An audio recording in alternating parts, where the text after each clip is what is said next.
नमस्कार दोस्तों, फिर से स्वागत है आप सभी का बहुत बहुत। आज हम लोग बात करने जा रहे हैं एक ऐसे संवैधानिक पद की, एक ऐसे व्यक्ति की जिसके बारे में जानना हम सबके लिए ज़रूरी है और इसलिए भी ज़रूरी है कि एग्ज़ाम में यहाँ से एक क्वेश्चन ज़रूर आता है। तो इस 10-15 मिनट की क्लास में आपका वो एक क्वेश्चन पक्का हो जाएगा और आप ये भी जान जाओगे कि किस तरीके से सरकारी खर्चों पर नियंत्रण होता है। क्योंकि देखिए, सरकारें बदलती रहती हैं, सारी चीज़ें हैं, तो ऐसा होगा कि कोई कितना भी खर्चा करे, कैसे भी करे, तो उन खर्चों पे कैसे नियंत्रण किया जाता है, वो पैसे कैसे डिस्ट्रीब्यूट किए जाते हैं, जो टैक्स इकट्ठा करती है केंद्र सरकार, तो किस तरीके से राज्यों को बांटे जाते हैं, कौन होता है वह व्यक्ति जो इन सब चीज़ों पर नज़र रखता है। तो आज हम लोग बात करने जा रहे हैं भारत के नियंत्रक एवं महालेखा परीक्षक या comptroller and auditor general of India की। यही वह व्यक्ति है जिसके पास संसद के सभी खर्चों का हिसाब किताब रखने की जो जिम्मेदारी होती है इस व्यक्ति के पास होती है। तो आज बिल्कुल डिटेल में हम इसके बारे में जानेंगे। और अगर नियंत्रक और महालेखा परीक्षक की बात करें तो यह जो इनका वर्णन किया गया है, जो इनका उल्लेख है, वो संविधान के भाग 5 में आर्टिकल 148 से 151 तक, यानी 3 आर्टिकल्स ऐसे हैं जो इनसे संबंधित हैं।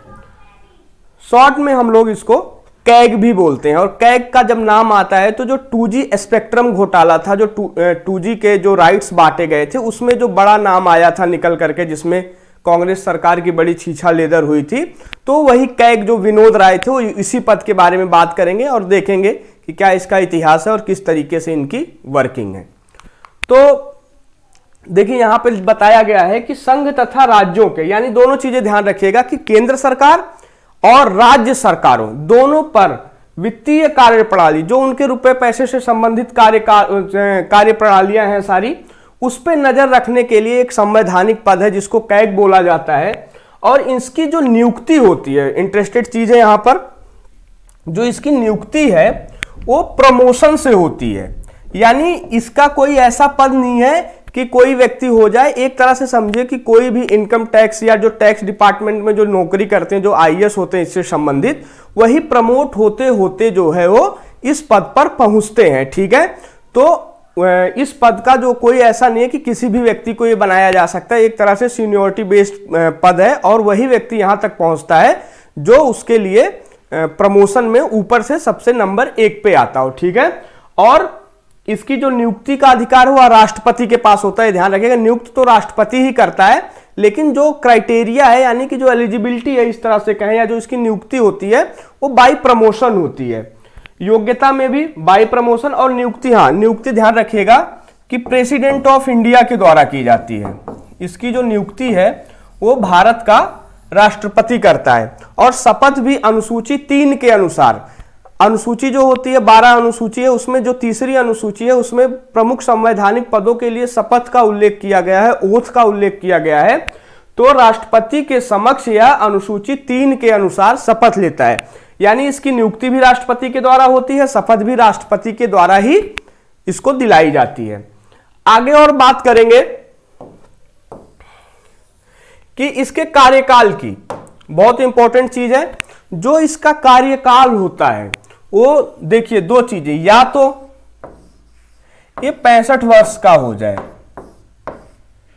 65 इसकी एज हो जाए, या 6 साल इसका कार्यकाल हो जाए, जो इसमें से पहले आ जाए।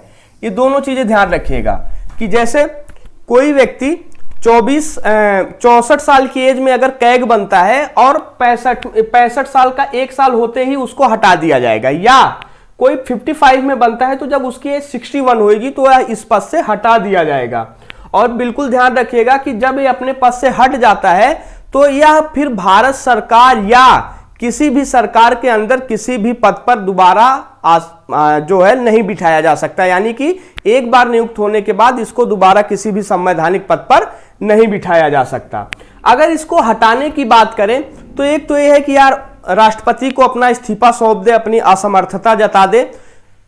और दूसरा है कि यदि इस पे कोई कदाचार या असमर्थता का आरोप है, यानी सरकार का पक्ष लिया हो या कोई ऐसा घोटाला हो जिसको छुपाने की कोशिश की हो, तो इस कंडीशन में इसको हटाने के लिए संसद द्वारा 2/3 बहुमत से एक बिल पास किया जाएगा और वही प्रक्रिया अपनाई जाती है एक तरीके से जो मुख्य चुनाव आयुक्त या सुप्रीम कोर्ट के जज को हटाने के लिए, यानी संसद का 2/3 बहुमत से इसको हटाया जा सकता है।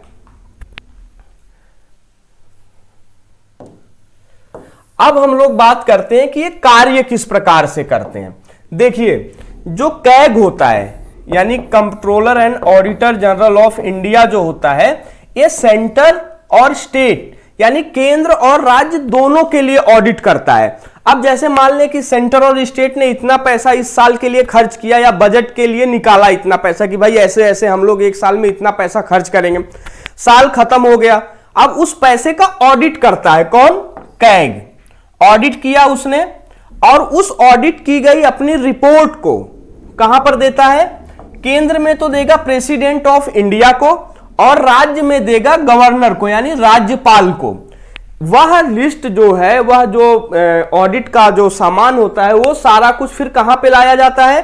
केंद्र के लिए लाया जाता है पार्लियामेंट में और राज्यों में विधानसभाओं में उसको प्रस्तुत किया जाता है, उस पर चर्चा होती है, बहस होती है और वहां से वो सारा ऑडिट जो है वो कहां पर आता है? पीएसी। देखिए, केंद्र और राज्यों के लिए एक पीएसी होती है, पब्लिक अकाउंट कमेटी, लोक लेखा समिति बोलते हैं, जो खर्चे का हिसाब ही रखती है। तो पीएसी में यहां 22 सांसद होते हैं, 15 और 7 यानी 15 लोकसभा से और 7 राज्यसभा से, और इसी तरीके से राज्यों के लिए पीएसी होती है। ठीक है, और इनमें जो सदस्य होते हैं वो विपक्ष के भी होते हैं, पक्ष के भी होते हैं।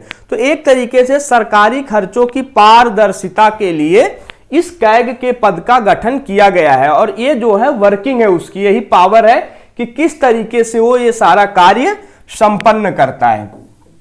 ठीक है, उम्मीद है आपको समझ में आया होगा। नेक्स्ट बात करेंगे कि इसके कुछ और कार्य और शक्तियों के बारे में।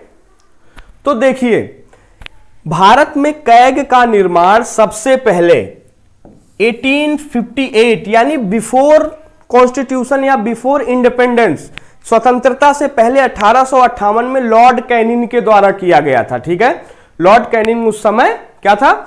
वाइसरॉय था। ठीक है, यह सभी सरकारी कंपनियों यानी कोई भी सरकारी कंपनी हो भारत सरकार के अंतर्गत या कोई भी निकाय हो, उन सबके ऑडिट का अधिकार कैग के पास होता है।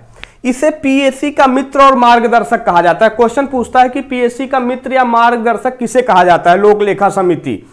तो देखिए, जिस तरीके से पीएसी का कार्य होता है, पीएसी को एक तरह से सलाह देना या पीएसी के लिए कार्य करने का जो कार्य करता है, इस वजह से इसको मित्र या मार्गदर्शक कहा जाता है। इसके अगर इस पद के जो वेतन दिए जाते हैं तो भारत सरकार की संचित निधि से इसको वेतन प्रदान किया जाता है। और मैंने शुरू में ही बताया कि एक बार इस पद पर आने वाला व्यक्ति दोबारा भारत सरकार के अंतर्गत कोई पद धारण नहीं कर सकता। और इसका रीजन आप बिल्कुल साफ साफ समझ रहे होंगे कि इस तरीके का पद है कि अगर उसको पुनर्नियुक्ति का पद दिया जाता है तो बहुत हद तक संभावना रहती है कि वो अपनी रिपोर्ट को मैनिपुलेट कर सकता है। ठीक है,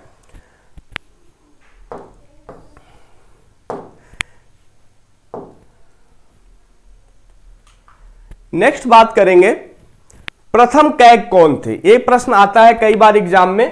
तो देखिए, यहां पर इस चित्र के माध्यम से आप लोग देखिए, इनका नाम है वी नरहरि राव। ये भारत के पहले कैग थे यानी controller and auditor general of India, और इनका कार्यकाल था 1948 से 1954 तक। यानी आपको अगर ऐसा कोई प्रश्न आता है तो आप सीधे जवाब देंगे वी नरहरि राव।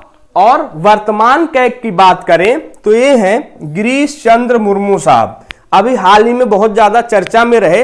रीजन क्या था कि जब जम्मू कश्मीर और लद्दाख को दो अलग अलग यूनियन टेरिटरी बनाया गया तो जम्मू कश्मीर JNK का इनको डिप्टी गवर्नर बनाया गया था, उपराज्यपाल बनाया गया था। ठीक है, और वहां पर अभी इनको हटा करके कैग बना दिया गया है, यानी 8 अगस्त 1920 को इनकी नियुक्ति की गई है।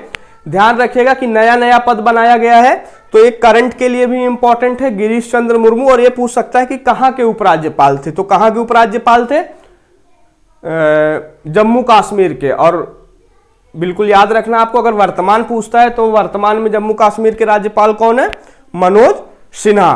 तो बिल्कुल छोटी सी वीडियो है दोस्तों, ये ध्यान से देखिएगा और इसी से आपको 1 नंबर जरूर आता है एग्जाम में। तो यहां से आपको 1 नंबर भी पक्का हो जाएगा और आप ये भी जान गए होंगे कि किस तरीके से सेंटर या राज्य सरकारों के खर्चों पे नियंत्रण लगाया जाता है। ठीक है, यानी उनके खर्चों का ऑडिट करने का जो काम है वह कैग के द्वारा किया जाता है, और हमने आज कैग के बारे में पढ़ा। तो उम्मीद करते हैं सब लोग खुश होंगे। मस्त रहिए, वीडियो को देखते रहिए, चैनल के साथ बने रहिए, वीडियो को लाइक करिए, चैनल को सब्सक्राइब करिए। बहुत बहुत शुक्रिया, धन्यवाद।